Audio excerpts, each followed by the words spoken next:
আসসালামু আলাইকুম। আপনি কি একজন কন্টেন্ট ক্রিয়েটর? আপনি কি ভিডিও বানিয়ে ফেসবুকে, ইউটিউবে, টিকটকে, ইনস্টাগ্রামে আপলোড করেন? তাহলে আজকের এই ভিডিওটা আপনাদের জন্য। এই ভিডিও যদি না শুনেন তাহলে আপনার সামনে মহা বিপদ এবং আপনার 2 থেকে 5 বছর 10 থেকে 50 লক্ষ টাকা পর্যন্ত জরিমানা হইতে পারে। তাই আপনি যদি একজন কন্টেন্ট ক্রিয়েটর হয়ে থাকেন তাহলে আমার কথাগুলো মনোযোগ দিয়ে শুনবেন, আর অবশ্যই আরেকজন কন্টেন্ট ক্রিয়েটরের উপকারের জন্য এই ভিডিওটা শেয়ার করবেন। ঘটনা হচ্ছে, আমাদের জাতীয় সংসদে একটা বিল পাস হয়েছে, যে বিলটা হচ্ছে কন্টেন্ট ক্রিয়েটরদের সতর্কতার জন্য। সতর্কতা বলতে, এখন থেকে আপনারা কোনো ভিডিও সোশ্যাল মিডিয়াতে আপলোড করতে পারবেন না যদি না আপনার কন্টেন্ট ক্রিয়েটর হিসেবে পরিচয়পত্র না থাকে। আপনাকে কন্টেন্ট ক্রিয়েটর হিসেবে পরিচয়পত্র গ্রহণ করতে হবে এবং আপনি ভিডিও আপলোড করতে পারবেন। তাছাড়া আপনি কোনো ধরনের ভিডিও সোশ্যাল মিডিয়াতে আপলোড করতে পারবেন না। যদি করেন তাহলে আপনার 2 থেকে 5 বছর সর্বোচ্চ সাজা হইতে পারে, জেল হইতে পারে, 2 থেকে 10 লাখ টাকা পর্যন্ত জরিমানা হইতে পারে। এবং এই আইনটা পাশ করা হয়েছে গতকালকে। তো আপনারা খুবই সতর্কতার সঙ্গে এই ভিডিও আপলোড করবেন। এবং আরেকটা কথা মনে রাখবেন, আপনি যার ভিডিও আপলোড করতেছেন তার অনুমতি নিয়ে ভিডিও আপলোড করবেন। যেমন ধরেন, আপনি একজন মানুষ রাস্তা দিয়ে হাইটে যাচ্ছে, তার একটা ফানি ভিডিও বানাইছেন, এই ভিডিওটা আপলোড করছেন, যার ভিডিওটা ধারণ করছেন, ভিডিও করছেন, তার অনুমতি নিয়ে ভিডিও আপলোড করবেন। কারণ ওই ব্যক্তি যদি আইসে আপনার বিরুদ্ধে অভিযোগ করে, কমপ্লেন করে যে এই ব্যক্তি আমার অনুমতি ছাড়া ভিডিও আপলোড করে দিছে, আমার মানহানি হয়েছে, তাহলে কিন্তু আপনার 2 থেকে 5 বছরের জেল হইতে পারে, 10 থেকে 50 লক্ষ টাকা পর্যন্ত জরিমানা হইতে পারে। এই বিল পাস হয়েছে সংসদে। এখন আমার কিছু প্রশ্ন, এই বিল কি শুধু কন্টেন্ট ক্রিয়েটরদের বিপদে ফেলার জন্য করছে, নাকি কন্টেন্ট ক্রিয়েটরদের গলা চিপে ধরার জন্য করছে, নাকি সামাজিক যোগাযোগ মাধ্যমকে সুশৃঙ্খল করার জন্য করছে, নাকি দেশের চুর, বাটপার, চাঁদাবাজ, সুদখোর, ঘুষখোরদের বাঁচানোর জন্য করা হয়েছে? ভাই ধরেন, আমি একটা ভিডিও ধারণ করছি, আমি রাস্তায় দিয়ে যাচ্ছি, দেখতেছি রাস্তায় কাজ চলতেছে, কন্ট্রাক্টর সেই রাস্তার কাজের মধ্যে ভেজাল করতেছে, আমি এই ভিডিওটা ধারণ করলাম, কইরা আপলোড করে দিলাম। এখন ওই কন্ট্রাক্টর যাইয়া মামলা করে দিছে যে এই ভিডিওতে আমি আছি, এখন আমার অনুমতি ছাড়া এই ভিডিও আপলোড করছেন, আমার মানহানি হয়েছে, তখনও কি আমার জেল হবে? আমার এই 10 লাখ টাকা জরিমানা দিতে হবে?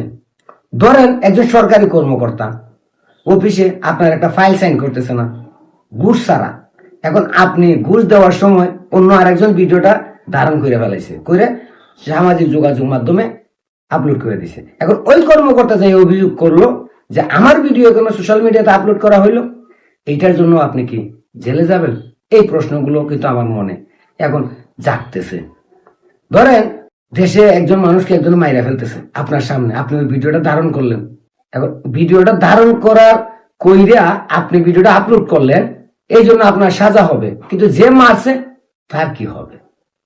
তার মানে আপনি সমাজের কোনো কিছুই ধারণ করে আপলোড করতে পারবেন না যতক্ষণ যারা এই ভিডিওতে থাকবে তাদের অনুমতি না নেন। এখন সুর চুরি করছে, আপনি ভিডিও ধারণ করছেন, সে ভিডিও কি সুর আপনাকে অনুমতি দিবে ধারণ করার জন্য?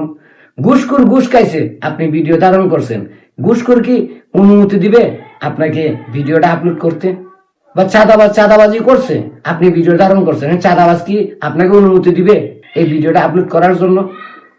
বা একজন এমপি মন্ত্রী তারা দুর্নীতি করছে, এখন তারা দুর্নীতির ভিডিও আপনি ধারণ করে ফেলাইছেন, আপনি আপলোড করতে পারবেন এই এমপি মন্ত্রী অনুমতি ছাড়া?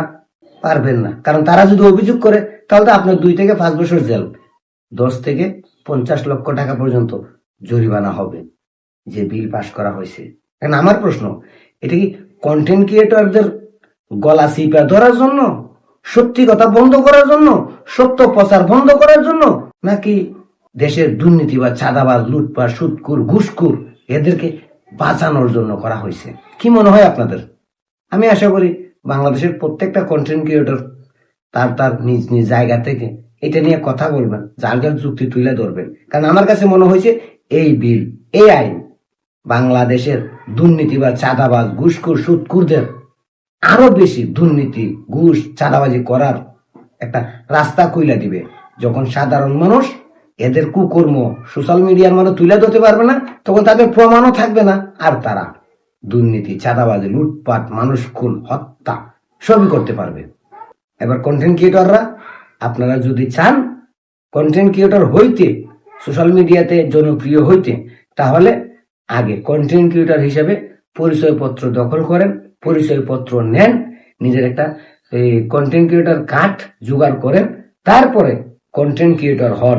আর না হলে মহাবিপদ, মহাবিপদ, মহাবিপদ। কি করবেন আপনি ভালো জানেন। তবে আমি এই আইনের প্রতি, এই বিলের প্রতি তীব্র প্রতিবাদ জানাচ্ছি, কারণ এটা সাধারণ জনগণের, সাধারণ মানুষের বাক স্বাধীনতাকে কাইরা নেবে। দুর্নীতিবাজ, ঘুষখোর, সুদখোরদের আরো দুর্নীতি, ঘুষ, সুদ খাওয়ার জন্য উৎসাহিত করবে। ধন্যবাদ সবাইকে।